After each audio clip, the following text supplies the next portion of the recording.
어떤 아이가 공원에서 연을 날리면서 놀고 있었습니다. 연을 날리다 보니까 아주 연이 높게 잘 바람을 타고 올라갔습니다. 그런데 갑자기 나지막하게 구름이 드리워지면서 연이 구름 사이로 싹 숨어 버렸습니다. 사라졌습니다. 그런데도 이 아이는 연줄을 놓지 않고 계속해서 당겼다 풀었다면서 연 날리기 놀이를 하고 있습니다.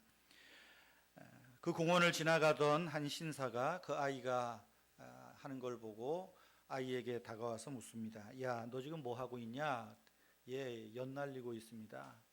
지금 눈에 보이지 않는데 너 저 구름 속에 네가 날린 연이 있다고 생각하니? 물었습니다. 그러자 이 아이는 살며시 웃으면서 그 아저씨에게 이렇게 대답을 합니다. 예, 아저씨. 지금 눈에는 보이지 않지만요, 이 줄을 당겨보면 알아요. 아저씨 한번 당겨보실래요? 이 아저씨가 이 아이가 하는 그 대답에 감탄을 했답니다. 당겨보면 알아요. 아저씨 당겨보실래요? 당기면 연이 저 구름 속에 있는 걸 분명히 알 수 있어요 하는 대답입니다. 사랑하는 성도 여러분, 우리가 보이지 않는 하나님의 존재를 어떻게 알 수 있겠습니까? 연을 날리는 아이가 그 줄을 당겨보면 연이 저 끝에 있음을 알 수 있듯이 우리는 하나님의 이름을 불러보면 압니다. 아버지 하고 매 순간 부르면 우리가 비록 눈에 보이지 않고 만져지지 않지만 아버지 하고 부르면, 줄을 당기듯 부르면 우리의 영적인 눈으로 그 하나님을 보고 느끼고 만질 수 있도록 우리에게 다가오시고 대답하시는 하나님이신 것을 여러분 꼭 기억하시기를 바랍니다. 여러분 어떠세요? 지난 한 주간 매일 주기도문으로 기도하기 하셨나요? 하셨겠죠? 하루에 100번씩 하셨어요? 100번 하시면 좋고, 오늘 아침에 교회 오시면서 아니면 아침에 일어나셔서 오늘은 주기도문으로 어떻게 기도하셨어요? 자, 주일날에는 어떻게 하자고요? 아니, 그렇게 주기도문으로 하는데 주기도문을 오늘의 기도로 한마디, 뭐예요? 아버지. 일어나셔서 아버지 하시라니까요. 교회 와서 예배하실 때 뭐라고요? 아버지. 한숨을 쉬는지 기도를 하는지 모르겠지만 오셔서 아버지, 하나님 마음 보여주세요. 아버지. 그러면 해보라니까요. 가슴이 막 뭉클해질 거예요. 지난 주일에 우리가 이 주기도문으로 기도하기, 우리가 이 아버지, 왜 주님께서 아버지라고 부르면서 기도하도록 하셨을까? 그 주님의 의도하심이 뭘까? 우리가 함께 말씀을 나눴죠. 4가지 말씀드렸었습니다. 첫째는 하나님과 우리와 친밀한 관계를 기억해라. 두 번째는 하나님께서 우리에게 과거에 주신 은혜를 기억하고 특별히 하나님 자녀로 구원하신 구원함을 기억하는 것. 더 나아가서 미래의 앞날에 어떤 어려움과 어떤 절망스러운 상황 속에서도 이 아버지가 나에게 소망이 되신다 하는 걸 기억하도록. 그리고 4번째로는 아버지여 부르며 기도하는 것은 곧 내가 하나님 자녀답게 살도록, 하나님 자녀로서 살도록 하는 그 자녀됨을 기억하게 하는 것이다 말씀을 드렸죠. 오늘은 주기도문 따라서 기도하기 2번째 시간입니다. 이름이 거룩히 여김을 받으시오며 하는 겁니다. 여러분, 우리가 기도라는 것에 대해서 다시 한번 생각을 해봅시다. 여러분, 기도 어떻게 정의할 수 있겠습니까? 우리가 기도라고 하면 해결하기 어려운 어떤 급한 문제나 어떤 상황을 만나면 하나님을 찾고 도움을 요청하는 절차나 어떤 형식, 그런 걸 기도라고 말합니다. 우리는 하나님을 믿으니까 급하면 하나님 부르죠. 믿지 않는 사람은 어떻게 했어요? 부처님, 왈라신, 천지신명이요, 뭐 다 부르더만요. 그렇게 하면서 해요. 그래서 우리도 기도하려고 눈을 감으면 제일 먼저 지금 나에게 당장 필요한 것들이 머리에 떠오릅니다. 기도합시다 해도 지금 뭔가 내게 급하게 떠오르거나 급한 것이 없으면 잘 기도가 되지 않습니다. 급한 일을 만나면 아버지 하고 우리는 당장 본론부터 들어갑니다. 본론으로 들어간다는 말은 뭐겠어요? 늘 우리는 기도할 때 나 중심적으로, 내 중심적으로, 나 자신을 먼저 놓고 기도한다는 말입니다. 나, 내 가정, 내 자식들, 내 직장, 내 사업장, 내 교회, 내 지갑, 내 나라 뭐 등등입니다.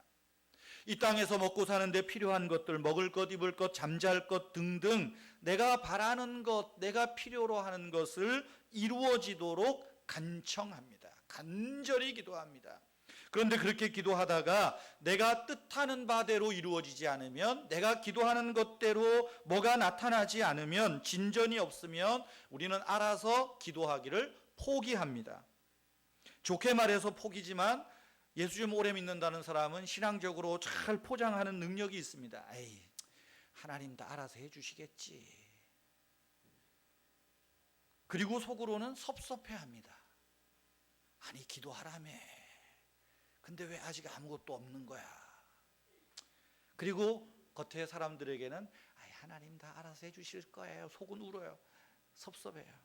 그렇게 말합니다. 이렇게 한두 번 이어지다 보면 에휴, 기도해도 별거 없네.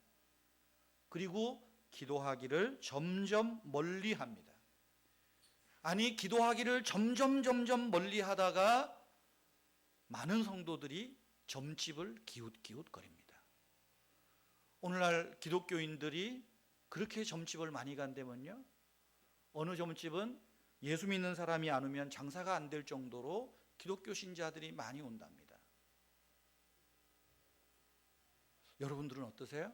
혹시 기도하다 안 돼서 점집 기웃거리지 않나요? 저는 요즘 막 이 연초에 텔레비전 보고 뭐 그러면 막 불화통이 터져요. 무슨 뭐 재미삼아 한다지만 토정비결에 관상에 뭐 점집에, 얼마 전에 홍대 앞에 가보니까 무슨 타로점 보는 데가 뭐 이렇게 많아요. 이 대학 앞에 도대체가 점집들, 무당집들이 뭐 이렇게 많은지 모르겠어요. 그거를 텔레비에서 공공연하게 이야기합니다. 그래서 재미삼아 하는 건데, 근데 많은 사람은 재미삼아 하는 걸 보다가 자기도 점집을 찾아가요. 예수 믿는 사람도 예외는 아닙니다. 제 아내가 지난주에 아주 오래간만에 고등학교 동창들을 만났답니다. 근데 제 아내 친구 중에 한 분이 인천의 모 교회의 집사라고 한대요. 근데 그분이 1년에 한 번씩 점집을 애용한답니다.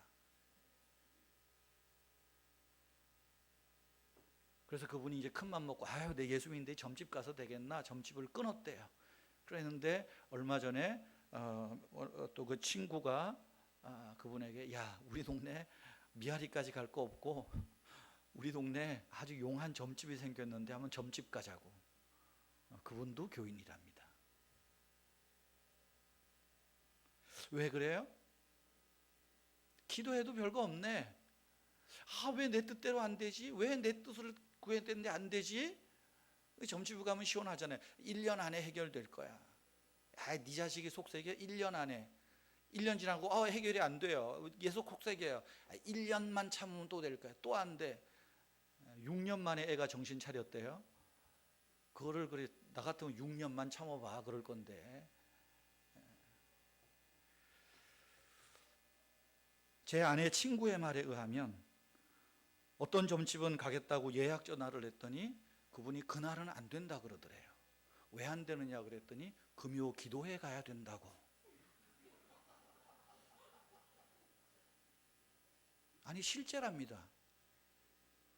그래서 그분은 주신을 접신받았답니다. 도대체 그게 술주자인지 예수님 주자인지 모르겠지만 주신을 접신받아서 금요 기도회 가야 돼서 그날은 그 시간은 안 된다고. 여러분, 우리가 주기도문으로 기도하고 주기도문을 따라서 기도하고 연습하고 훈련해야 하는 이유가 여기에 있습니다. 예수님은 하늘 아버지께서는 이 모든 것이 너희에게 있어야 될 것을, 먹을 것, 입을 것, 마실 것, 이 모든 것이 너희에게 있어야 할 줄을 이미 알고 계신다. 그러므로 너희는 먼저 그의 나라와 그의 의를 구하라. 그리하면 이 모든 것을 너희에게 더해 주시겠다 말씀하셨습니다. 먹고 입고 쓰는 것보다 먼저 구할 것이 있다는 말이에요. 그럼 주기도문을 보세요. 너희는 이렇게 기도하라. 하나님을 향해 아빠. 그리고 첫 번째로 간구해야 될 것이 뭐라고 말합니까? 아버지의 이름이 거룩히 여김을 받으소서라고 해야 된다는 거예요. 예수님은 우리가 일용할 양식이 필요 없다는 것 아닙니다. 돈이 필요 없다는 것 아닙니다. 명예가 필요 없다는 것도 아닙니다. 다 아십니다. 그것을 위해서 기도해야 된다고 아세요. 그러나 이런 것은 잠시 뒤로 물려놓고 아버지의 이름과 나라와 뜻을 먼저 구하는 것이 자녀된 신자들의 기도라는 거예요. 그러면 이 모든 것을 너희에게 더해 주신다. 그런데 우리는 뒤에 것만 구하다 보니까 안 되니까 점집을 찾아가는 거예요. 여러분, 왜 우리 주님께서 저와 여러분에게 이름이 거룩히 여김을 받으시오며 라고 이런 간청을 우선적으로 하게 하는가? 먼저 우리 이름에 대해서 한번 생각을 해보십시다. 여러분, 이름이 뭡니까? 사람이나 사물을, 다른 사람과 사물을 구별되게 하는 겁니다. 제 이름은 뭐예요? 내 이름도 모르시는가 봐. 애들한테 저분 이름이 뭐야? 그랬더니 목사님 그랬대요. 졸지에 내가 목시가 되고 이름은 사님이 됐습니다. 제 이름은 뭐예요? 최봉환입니다. 여기 이름 뭐예요? 아유, 다행이네. 야, 네가 나보다 낫다, 야. 임지혜입니다. 임지혜. 구별되는 거예요. 그죠? 저 친구와 나를 구별하는 겁니다. 똑같이 사람 그러면 쟤도 사람, 나도 사람. 구별하는 거예요. 김춘수의 꽃이라고 하는 시가 있잖아요. 누군가가 그 꽃의 이름을 불렀을 때 그 꽃은 나에게 의미로 다가왔다. 이름을 부른다는 것은 의미를 부여하는 겁니다.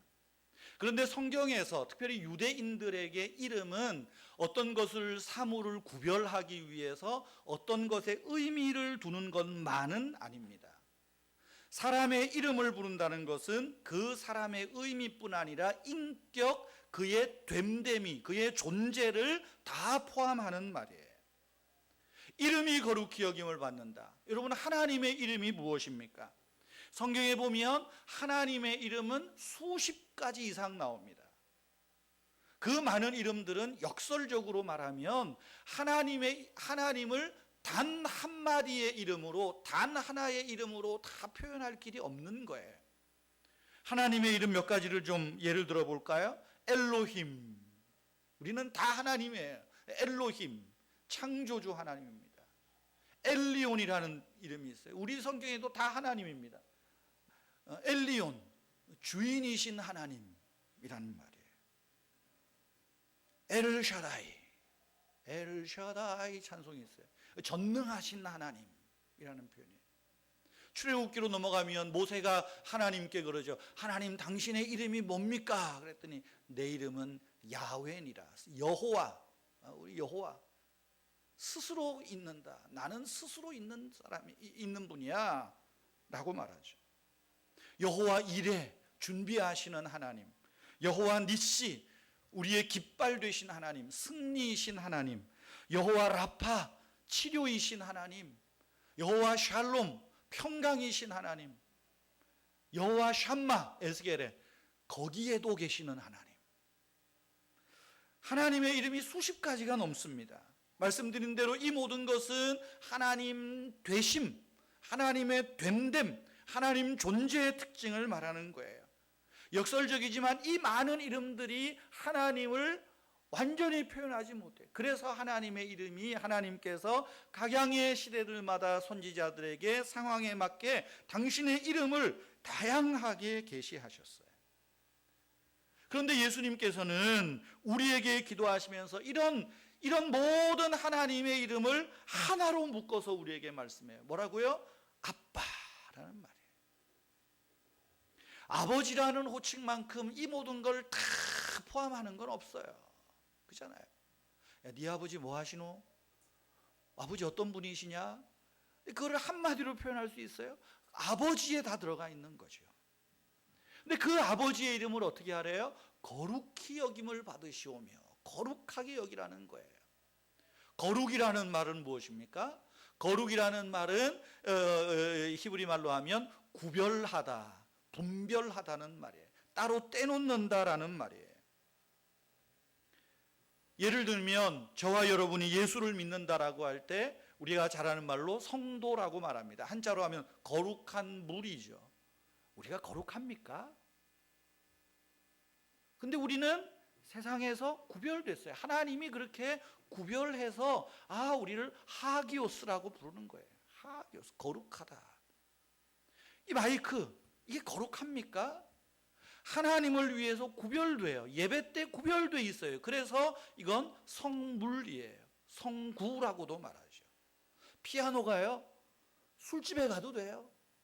술집에 간 걸 보고 이거 거룩하다 그래요? 근데 이게 교회에서 하나님께 예배 드릴 때 쓰니까 성구가 되는 거예요. 성물이 되는 거예요.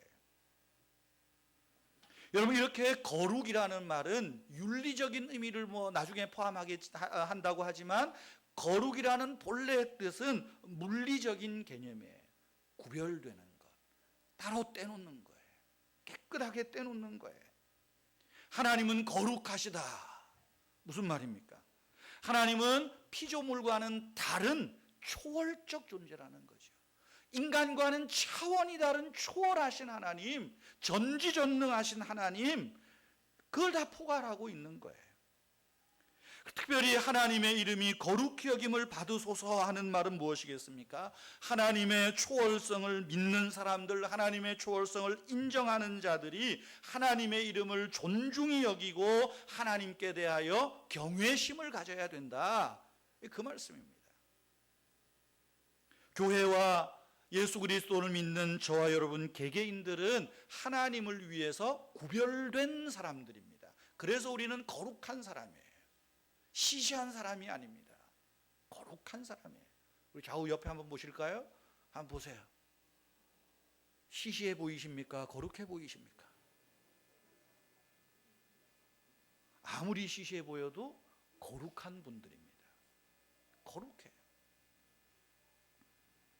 우리는 거룩한 존재로, 또 우리 교회는 거룩한 공동체예요. 그렇다면 우리의 삶의 목적은 뭐겠어요? 하나님의 이름을 거룩히 여기는 것, 하나님을 존중히 여기는 거예요. 하지만 저와 여러분들이 하나님을 믿는다고 하면서도, 우리 교회가 하나님을 믿는 공동체라고 하면서도 교회와 우리 성도들이 하나님의 이름을 존중하지 않을 때, 하나님의 이름을 거룩하게 구별하지 않을 때에 자기의 필요를 채우는 것에만 집중하게 돼 있습니다. 하나님의 이름을 거룩하게 여기지 않을 때 우리 교회도 교회에게만 집중하는 거예요. 성경은 어떻게 말합니까? 사무엘상 2장 30절 말씀에 보면 나를 존중히 여기는 자를 내가 존중히 여기고 나를 멸시하는 자는 내가 멸시하리라 말씀합니다. 잠언 8장 17절 말씀에 보면 나를 사랑하는 자들이 나의 사랑을 입으며 나를 간절히 찾는 자가 나를 만날 것이니라. 잠언 9장 10절 말씀, 여호와를 경외하는 것이, 여호와를 존중히 여기는 것이 곧 지혜의 근본이라 말씀하잖아요. 그렇다면 저와 여러분들이, 우리 신자들이 하나님의 이름을 거룩하게 여기고 존중히 여길 때 이 모든 것이 더해지리라. 그런데 우리는 하나님의 이름을 존중히 여기지 않고 구별하지 이름을 구별하지 않고 하나님이나 나무아미타불이나 석가모니나 하나님이나 알라나 동일히 여기니까 구해도 안 되는 거예요. 그러니까 자꾸만 우리는 믿는다고 하면서도 하나님의 이름을 멸시하는 거예요. 하나님의 이름을 경멸히 여기는 거예요. 주님께서는 우리에게 기도를 가르치시면서 이제는 우선되는 기도를 먼저 하라는 겁니다. 하나님의 이름을 구별하는 거예요. 하나님의 이름을 존중히 여기는 거예요. 하나님의 이름을 높이는 것, 이 기도가 먼저다라고 말하는 것입니다. 우리가 하나님의 이름을 거룩하게 하고 존중히 여길 때 하나님께서는 우리 삶의 모든 필요들을 채워주실 줄 믿으시기를 바랍니다. 하늘아버지께서는 하늘의 풍성한 것으로 우리의 필요를 채우시는 사랑의 아버지세요. 그렇다면 우리의 우선적인 간구는 우리의 유익이 아니라 아버지의 유익을 위한 거예요. 자식이 일어나가지고, 물론 어릴 때는 그러더만요. 우리 애들은 보니까 어릴 때 탁 일어나서 엄마 아침 뭐야? 근데 만약에 철이 들어가지고 일어나자마자 엄마 아침 뭐야? 이러면 얼마나 그러겠어요. 근데 철 들면 어떻게 말하죠? 안녕히 주무셨어요? 그렇죠? 그러잖아요. 그리고 주는 대로 먹잖아요. 근데 어릴 때는 꼭 일어나가지고 배고프니까 엄마 뭐야? 오늘 뭐야? 어릴 때는 이쁘니까 봐주지, 이쁘니까 봐주는 거예요. 우리가 하나님의 이름을 존중히 여기는 거 마찬가지입니다. 하나님 자녀답게 아버지의 유익이 먼저라는 거예요. 그렇다면 성도 여러분, 우리가 이름이 거룩히 여김을 받으소서라고 간구할 때 이 간구, 구체적으로 어떤 자세를 가지고 어떤 마음을 가지고 우리가 매일, 특별히 내일, 월요일, 그렇죠? 또 아니면 우리가 매일 이름이 거룩히 여김을 받으시오며, 어떤 마음, 어떤 자세를 가지고 할 때 이것이 정말 우리에게 구체적인 마음의 고백이 되고 기도가 되겠습니까? 첫째는 이름이 거룩히 여김을 받으시오며 하는 말은, 주님, 내가 매 순간 하나님만 믿고 의지하게 하소서 하는 간청입니다.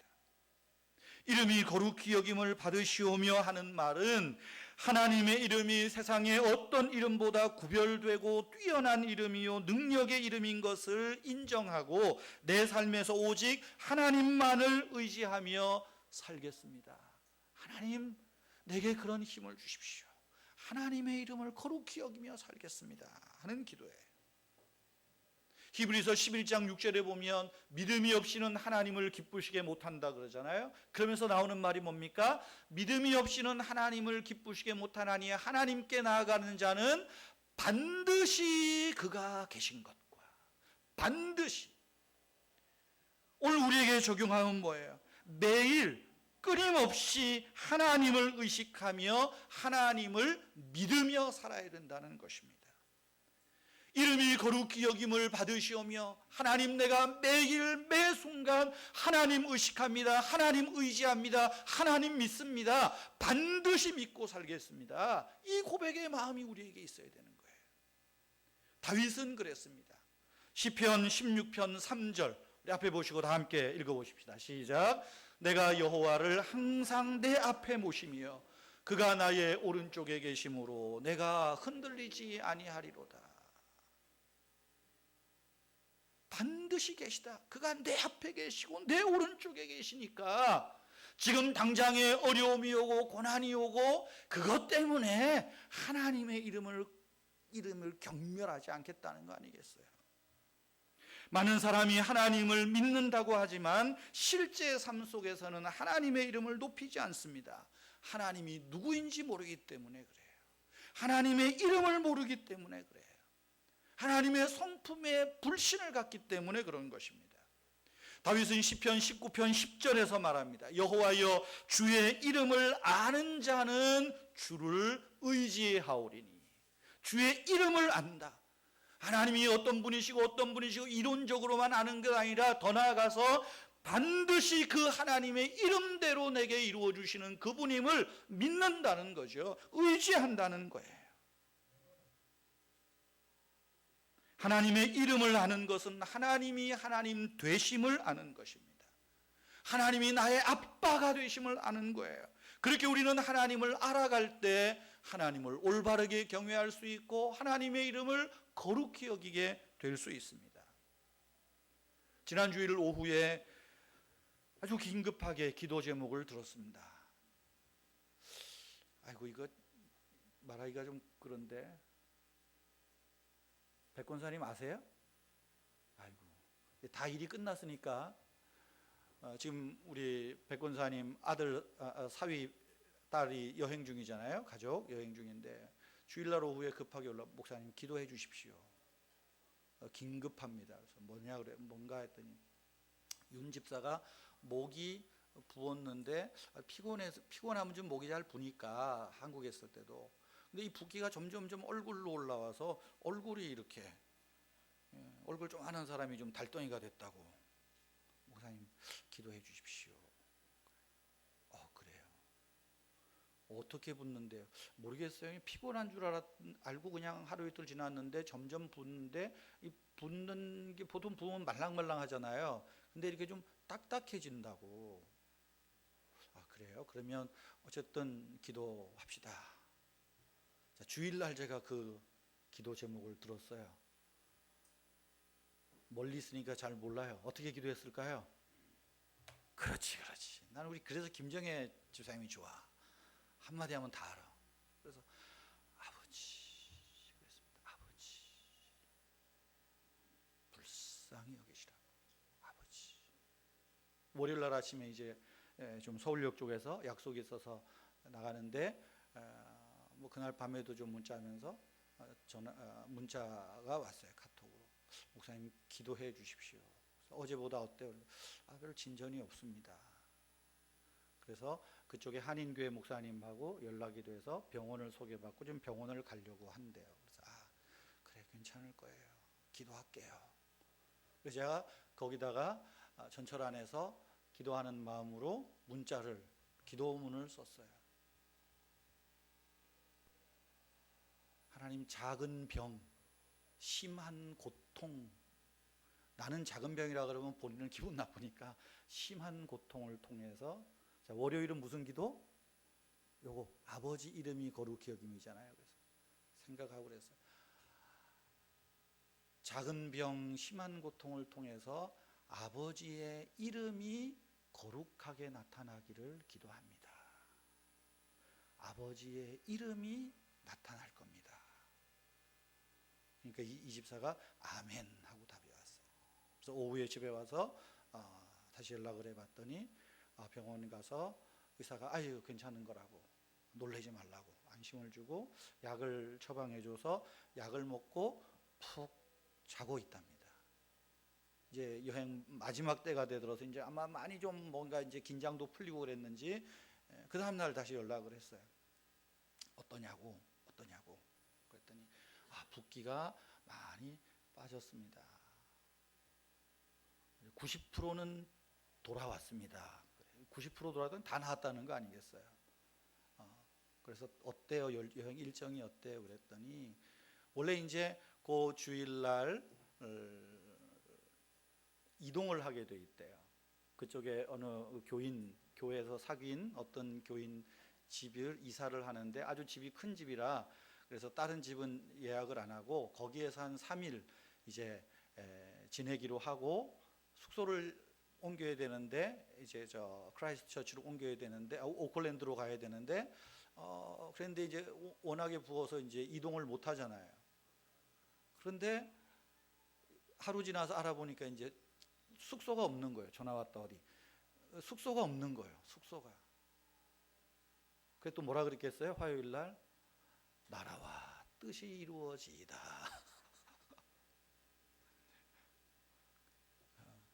연락이 왔습니다. 참 하나님이 그 작은 것 하나에도 기가 막히게 섭리하십니다. 어떻게 하는데? 어떻게 누가 소개해가지고 하는데 어떤 분이 자기 부모님을 모신다고 부모님을 위해서 소위 별채 집을 하나 잘 지어서 깨끗하게 해놨는데 그 부모님이 갑자기 일주일 어디 여행 간다고 가셨대요. 그래서 그 넓고 깨끗한 집에서 3일 편하게 있게 됐습니다. 그래서 내가 그랬어요. 주기도문 따라서 기도하니까 재밌네. 그래서 제가 그랬어요. 주일날 설교를 쫙 내가 이렇게 해서 우리 주기도문 가지고 하루에 하나씩 매일 합시다. 그렇게 할게요. 너무 고맙습니다. 지금 깨끗합니다. 그러니까 권사님 걱정하지 마시고 깨끗합니다. 깨끗해. 아버지의 이름이 거룩히 여겨라. 이 기도가 중요하다는 거예요. 사랑하는 성도 여러분, 이름이 거룩히 여김을 받으시오며, 이것은 내가 하나님의 이름 더욱 의지합니다. 하나님의 이름이 세상의 어떤 것보다 내가 의지할 유일한 힘이요 능력인 것을 믿으며 살게 하옵소서. 내가 하나님 이름을 믿습니다. 의지합니다. 이 고백이 그 안에 담겨 있는 것입니다. 두 번째로 이름이 거룩히 여김을 받으시오며 하는 것은 내가 하나님 이름을 찬양하며 예배하는 자로 살겠습니다 하는 말입니다. 이름이 거룩히 여김을 받으시오며 하는 이 말은 엄밀하게 말하면 간청이라기보다는 찬양입니다. 하나님의 이름을 높이는 거예요. 예배예요. 찬양하는 거예요. 신학자고 시인이고 철학인 독일의 헬무트 틸리케, 기도하게 하소서 이런 게 있죠. 그 헬무트 틸리케라고 하는 분이 이 이름의 거룩히 여김을 받으시오며 이걸 가지고 이렇게 풀어서 찬양을 했습니다. 아버지여, 당신은 늘 거기에 계시고 우리에게 귀를 기울여 주시니 당신을 찬미합니다. 당신은 우리가 모든 것을 말씀드릴 수 있도록 허락해 주셨습니다. 우리의 이성이 생각해낼 수 있는 가장 큰 일부터 우리의 삶을 압박하는 소소한 일상에 이르기까지 당신께 모든 것을 말할 수 있도록 허락하시니 당신을 찬미합니다. 당신은 우리에게 당신 나라를 향한 갈망을 말할 수 있도록 허락하셨습니다. 동시에 일용할 양식처럼 작은 것까지도 말할 수 있도록 허락하시고 아버지 자녀들에게 그 양식을 거절하지 않으실 것을 말씀하셨으니 당신을 찬미합니다. 우리가 예수 그리스도를 통하여 아버지의 사랑받는 자녀가 되었으니 아버지를 찬미합니다. 간청의 형식이지만 사실은 찬양이에요. 물론 찬양을 간구라고 해도 틀린 말은 아닙니다. 찬송이 곡조 있는 또 시가 곡조 있는 기도 아니겠어요? 여러분, 우리가 죄인된 인간이 하나님을 위해서 기도한다, 하나님의 이름이 거룩하게 될지어다, 이 기도라는 건 사실 좀 말이 모순되잖아요. 그런 면에서 이것은 사실은 찬양이에요. 세상의 어떤 신들과 구별되는 가장 높으신 여호와의 이름이 찬양을 받으실지어다, 이것이 그 이름이 거룩히 여김을 받으시오며 담겨 있는 것입니다. 하나님의 이름을 높이고 하나님의 이름을 찬양하는 최대의 우리의 믿는 자들의 행위가 뭐예요? 예배입니다. 예배예요. 하나님을 높이는 최고의 신앙 고백이 예배입니다. 여러분, 예배를 어떻게 말할 수 있습니까? 시편 29편 2절 우리 앞에 보시고 한번 다 같이 합시다. 시작. 여호와의 이름에 합당한 영광을 돌리며 거룩한 옷을 입고 여호와께 경배할지어다. 여호와의 이름, 그 거룩한 이름에 합당한 영광을 돌리래요. 경배하래요. 그런데 어떻게? 거룩한 옷을 입으라 말하고 있습니다. 하나님 앞에 합당한 영광, 합당한 예배를 드리는 방법 중에 하나는 거룩한 옷을 입는 거예요. 우리의 예배는 거룩한 옷을 입는 것입니다. 거룩한 옷을 입고 하니까 어떤 분은 이걸 또 문자적으로 해서 주일날 교회 올 때는 제일 좋은 옷을 입고 깨끗한 옷을 입어야 됩니다, 이렇게 유치한 식으로 해석을 하면 안 돼요. 이 거룩한 옷은 뭐겠습니까? 우리의 삶입니다. 생활입니다. 우리의 언어요, 우리의 행동이에요. 하나님을 기쁘시게 하고 사람을 유익하게 하는 우리의 삶이 거룩해질 때 하나님께 합당한, 그 이름에 합당한 경배를, 영광을 올리게 된다는 거예요. 하나님이 말씀하시잖아요. 내가 거룩하니 너희도 거룩하라. 그 거룩하신 하나님께 합당한 예배, 우리의 거룩한 삶의 예배, 그래서 온전하시고 기뻐하신 뜻을 분별하며 삶으로 구별하는 예배를 드려야 되는 거죠. 이 예배가 하나님의 이름을 높이는 거예요. 뿐만 아니라 우리 시편 96편 8절도 한 번 더 보십시다. 다 같이요. 시작. 여호와의 이름에 합당한 영광을 그에게 돌릴지어다. 예물을 가지고 그 궁정에 들어갈지어다. 여기 보면 예배의 두 번째 방법이 나옵니다. 우리가 모여서 예배하는 예배뿐 아니라 일상의 삶의 예배가 있다면 두 번째 예배는 뭐예요? 예물을 가지고 궁정에 들어가라. 또 예물을 가지고 하니까 또 어떤 분은 앉아가지고 또 목사님 헌금하라 소리 하겠구나. 이거는 헌금 많이 하라고 있는 성경 구절이 아닙니다. 교회 나와서 예배할 때 헌금을 준비해서 깨끗하게 준비해서, 저 어릴 때 헌금 구겨진 거 있으면 대림이 데려가지고 엄마가 줬어요. 그죠? 어머니가 데려가지고 헌금은 깨끗하게 해야 된다. 요즘도 그러는지 모르겠지만 성경책에 탁 헌금 끼워가지고 빳빳한 돈 끼워서 그렇게 하라는 말씀은 아니에요. 그렇게 하면 좋은데 그렇게 하라는 건 아닙니다. 무슨 의미겠어요? 예물을 가지고 궁정에 들어가 예배하라는 것은, 이것은 우리의 예배 행위 가운데 예물 드림을 통하여서 하나님이 내 삶의 주인 되심을 인정하고 고백하는 것입니다. 여러분, 왜 우리가 예배하면서 헌금을 합니까? 복 받기 위해서? 복도 오지요. 하나님이 내게 복을 주시고 물질 주신 분이 아버지 하나님인 것을 고백하는 거예요. 11조는 복채가 아니에요.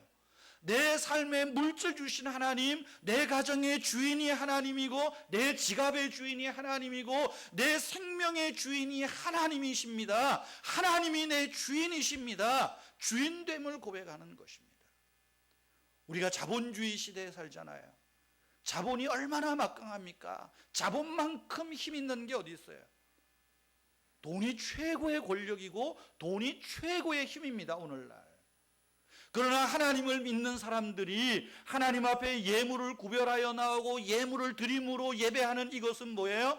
하나님, 이 자본이, 이 물질이 내 주인이 아닙니다. 나는 돈 없어도 살 수 있다. 하나님이 있으면 나는 됩니다. 그 고백이 있는 거예요. 그것이 진정한 예배예요. 근데 오늘날 우리는 하나님보다 더 돈이 중요하고 하나님보다 물질이 더 중요하니까 하나님 앞에 나와서 온통 하나님의 이름은 생각하지 않고, 하나님 쌀독에 쌀을 채워주시고, 하나님 돈을 채워주시고, 전세금을 어떻게 주시고, 집을 사야 되는데 어떻게 주시고, 맨 여기에만 집중해 있는 거예요. 그러니까 하나님이 2차가 되는 거예요. 그러니까 하나님이 아니라 돈이 주인인 거예요. 돈이.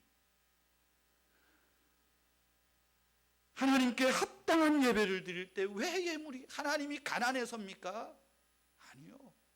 하나님이 내 삶의 주인 노릇하도록 주인 되심을 고백하는 그것 아니겠습니까? 성경에 보면 아벨과 가인이 하나님께 제사를 드리잖아요. 예배를 하잖아요. 그런데 하나님께서 아벨의 예배를 더 합당한 예배로 받으셨어요. 히브리서 11장 4절 다 함께 읽겠습니다. 히브리서 11장 4절 시작. 믿음으로 아벨은 가인보다 더 나은 제사를 하나님께 드림으로 의로운 자라 하시는 증거를 얻었으니 하나님이 이 예물에 대하여 증거하심이라. 저가 죽었으나 그 믿음으로써 오히려 말하느니라.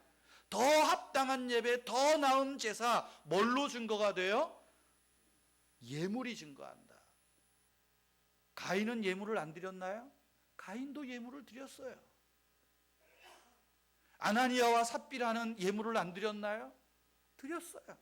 바나바만 자기 땅 팔아드린 거 아니요. 아나니아와 삽비라도 땅 팔아드렸어요. 근데 하나님이 아벨의 제사를 받으시고 바나바의 제물을 기뻐하셨어요. 왜? 그 중심이 하나님이 주인이십니다. 이 고백이 있는 거예요. 하나님이 주인이십니다. 이 고백이 있는 거예요. 이것이 아버지의 이름을 높이는 거예요. 아버지의 이름을 거룩하게 하는 것입니다.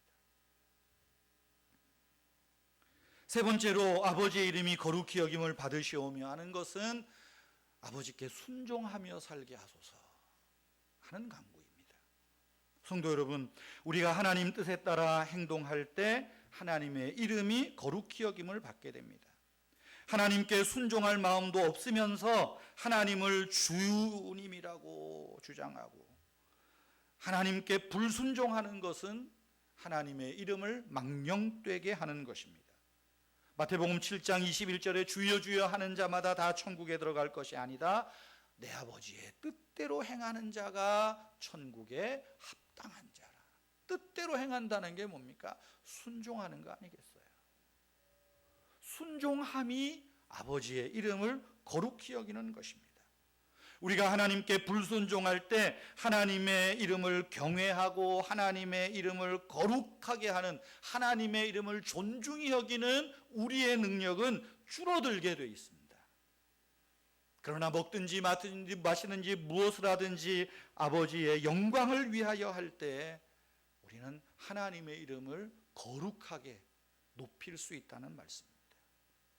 사랑하는 성도 여러분, 하나님께 대한 경외심이 떨어지면, 하나님의 이름을 존중히 여기는 마음이 우리에게서 줄어들면 우리는 하나님께 영광 돌리기를 거부하고 우상숭배의 어리석음에 빠집니다. 우리 교회 교우들은 안 그럴 줄 믿을게요. 점집에 가셨걸랑 2016년 설날 오기 전에는 제발 가지 마시고 주기도문으로 기도하세요. 하나님께 영광 돌리기를 거부하면, 하나님의 이름을 존중히 여기는 삶을 싫어하면 우상숭배로 빠져요. 그래서 주님이 말씀하는 것 같아요. 너희는 이렇게 기도하라. 하늘에 계신 우리 아빠의 이름이 거룩히 여김을 받으시옵소서. 틸리케의 말대로 내게 일용할 양식을 주신 하나님을 찬송합니다. 내가 이성으로 생각할 수 있는 그 큰 재난과 소소한 일상까지도 아버지께 말씀드릴 수 있도록 허락해 주시니 아버지의 이름을 찬미합니다. 아버지 이름 구별하는 것입니다. 사랑하는 성도 여러분, 주기도문 그것으로 기도하십시오. 아버지 이름을 부르십시오. 또 이번 한 주간 연습해 보세요. 오늘 하루 아버지의 이름이 거룩히 여김을 받으소서. 나를 통해서, 내 직장을 통해서 아버지의 이름이 거룩히 여김을 받으소서. 아버지의 이름이 거룩히 여김을 받으소서. 구체적인 마음, 구체적인 자세가 뭐라고요? 매 순간 하나님 믿고 의지하며 살겠습니다. 매 순간 하나님 이름 찬양하겠습니다. 하나님이 나의 주인 되심을 고백하며 살겠습니다. 매 순간 하나님께 순종하겠습니다. 그러므로 아버지의 이름이 거룩히 여김을 받으소서. 이 놀라운 고백이, 이 놀라운 찬양이, 이 놀라운 기도가 저와 여러분들의 간청이 되기를 주님의 이름으로 축복합니다.